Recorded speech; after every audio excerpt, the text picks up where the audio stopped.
Secretary थोड़ा सा हिचकिचाया और फिर उसने कहा, सर उस आदमी ने आपको एक मैसेज देने के लिए कहा है। उसने कहा है कि वो किसी चेतन आनंद रायजादा का दोस्त है। उस अधेड़ उम्र के आदमी की भौहें तन गई और उसने गंभीरता से सेक्रेटरी को देखा। आखिरकार चेतन आनंद रायजादा उसके दादा और दिल्ली के मशहूर रायजादा परिवार के पितामह थे। पूरे शाही शहर में केवल रायजादा परिवार के प्रत्यक्ष वंशज ही अपने दादा के नाम का हिस्सा जानते थे। उनके पूरे नाम की तो बात ही छोड़ दें। कैसा दिखता है वो आदमी जो नीचे आया है? नितिन ने पूछा। सेक्रेटरी ने तुरंत जवाब दिया, यंग है सर, यही कोई 23-24 साल का होगा। उसे इसी वक्त पूरे सम्मान के साथ यहां मेरे ऑफिस में लेकर आओ। नितिन ने थोड़ा कंफ्यूज्ड स्टेट में सेक्रेटरी को ऑर्डर दिया। 5 मिनट बाद शिवम को सेक्रेटरी द्वारा 36वीं मंजिल पर डायरेक्टर के कार्यालय में लाया गया।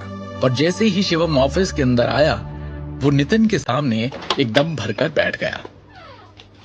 उस अधेड़ उम्र के व्यक्ति जो उस कंपनी का डायरेक्टर है, उसने उसे गंभीर भाव से देखा। क्या मैं पूछ सकता हूं आप कौन हैं सर? क्या आप इसे पहचानते हैं?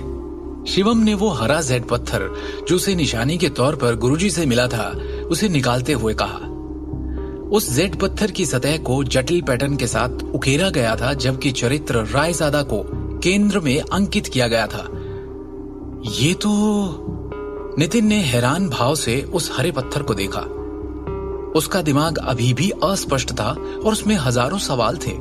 ये जेड शहर के रायजादा परिवार से किसी की पहचान और कनेक्शन का प्रतीक है। ऐसे केवल कुछ ही पत्थर तैयार किए गए थे, यहां तक कि खुद नितिन के पास ऐसा एक भी नहीं था। अब कृपया एक क्षण प्रतीक्षा करें, तब तक मैं आनंद जी को आमंत्रित करता हूं, नितिन ने सम्मानजनक स्वर में कहा। इस युवक को नाराज करने की हिम्मत नहीं थी उसमें, जो अभी भी उसके लिए एक राज था। शिवम ने हां में सर हिलाया। कुछ ही समय बाद नितिन सफेद बालों और दाढ़ी वाले एक बूढ़े व्यक्ति उनके साथ ऑफिस में लौटा। नितिन थोड़ा पीछे हुआ और वो आगे आए। नितिन सिर्फ बिजनेस के प्रबंधन का प्रभारी था। दूसरी ओर उसके परिवार के रहस्यों से संबंधित अन्य सभी मामलों को आनंद जी द्वारा नियंत्रित किया जाता था, जिसे नितिन के पिता ने भेजा था। वो बूढ़ा करीब 60 की उम्र का होगा, लेकिन उनकी चाल में सर्प जैसी तेजी थी। इसके अलावा उनकी तेज आंखें जोश से भरी थी, जबकि उनके शरीर में उच्च आत्माओं का उत्सर्जन था। शिवम के हाथ में जेड टोकन को करीब से देखते हुए बूढ़े ने एक सांस लेने से पहले अविश्वास में